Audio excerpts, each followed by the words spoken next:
Hey everybody, it's Lebo with Lebo's Pinball. Part 14 of this Getaway restoration project that I'm doing for Pinball Garage. Got something kind of cool to show you guys today, so I just gave you just a little quick preview of the result. I'm going to go over a little mod that I cobbled up and came up with.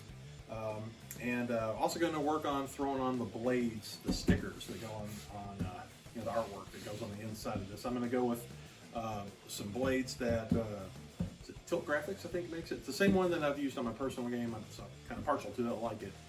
Mirror blades are another option. They look really cool. There's a couple different designs, I believe, that are out there for this. But anyways, let's get started. I'm going to take you through a mod that I think could turn out pretty cool, and hopefully you guys will like it too. Hang tight. So early on working on this Getaway, one of the first things that I noticed that had a problem was this beacon here at the top.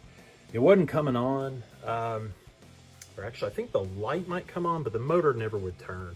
And I dug into it. I think I've got a video earlier where I talked about it. But this whole little card here that the voltage, or sorry, the whole supply that drives this whole motor and everything, it had a resistor that was burnt out on it. That was the main problem on it. So I fixed that. That card's now fine. And actually this whole card here that had these little load resistors and everything, that got taken care of as well. And that was working out fine. And what I was wanting to do too, kind of like what I have on my personal game, is that there's a couple blue lights that flash, that kind of alternate back and forth. It's just sort of a neat effect. But I couldn't get that anymore. And I looked around and I was like, just not gonna happen. But I got to thinking, it's like, well, it's been a couple years or so ago, but I restored an Addams Family.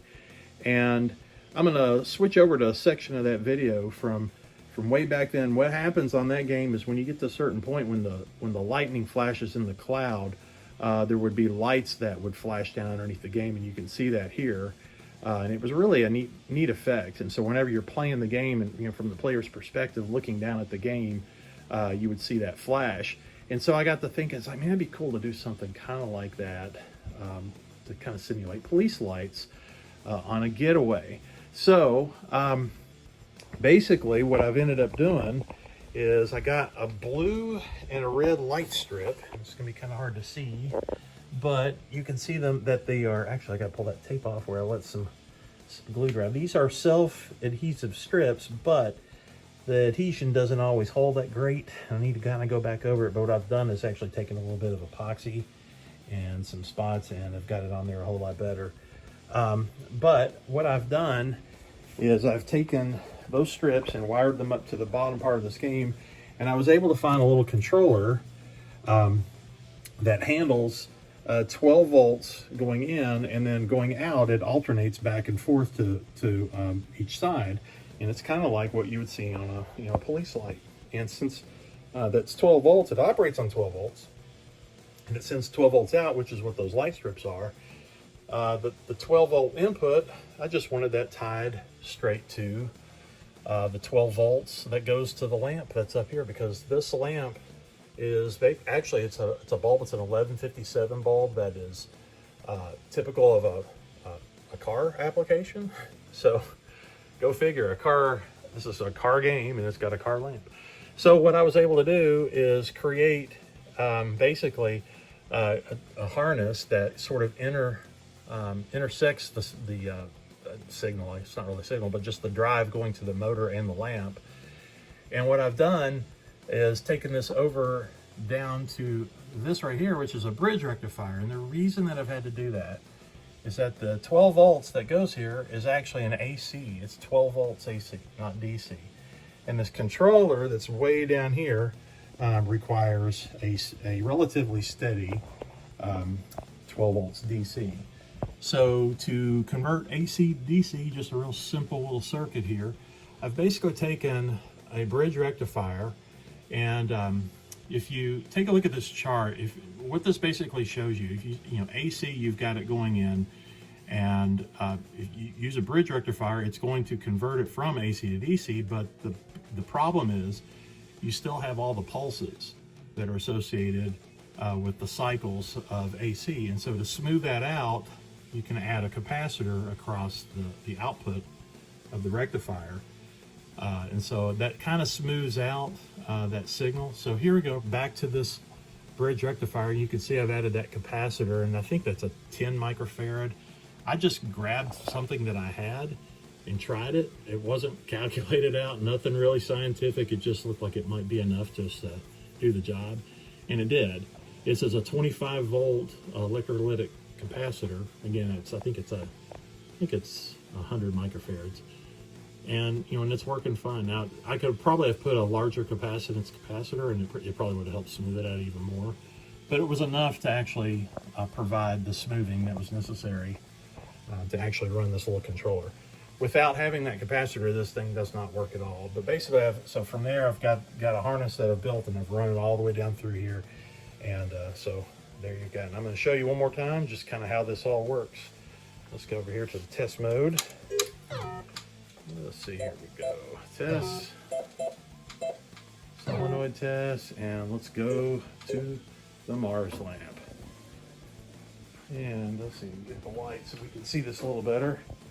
But there you go. So the whole idea is whenever the beacon comes on at the top, you now have this whole perspective to where you've got this going down below you. So it's going to be really interesting to see how this looks once I get the playfield back in the game.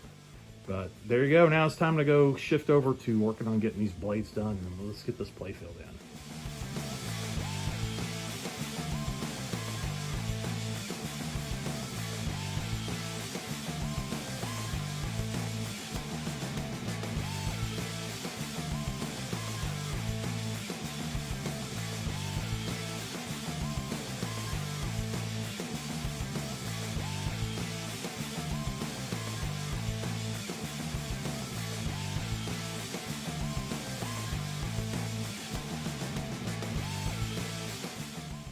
Blades are installed, and they look really good. This design I really do like quite a bit. I think it just really ties the room together. All right, let's get this playfield in the game.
Wow, okay, so we have got it back together.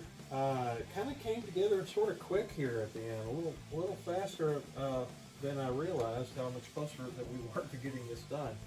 But we got the playfield back in. I've got the apron on. When I put the playfield in, I had these protectors. I didn't really talk about this before, but I put those on just temporarily to protect these side arc blades, the stickers, keep them from getting scratched. So anyways, that's on. Had to put the hangers on for the playfield. Lock bars back on. Let me polish this out a little bit. But I think it's moment of truth time. Let's turn this on, see what happens. All right, wow, that's looking nice. I don't have the glass on because I want to give the game a shot. So I went ahead and put balls in it. Let's give it a shot.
just kind of shut things down.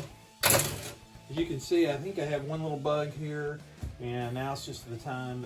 This is a phase of the game where you got to go shake things apart and find out, what kind of issues you decide that are remaining. So it looks like I got a ball that's getting stuck over here in the donut head, and I think I might even see what might be it. I think it may be one of those little wires that's kind of gotten in the way. But anyways, major success. Major.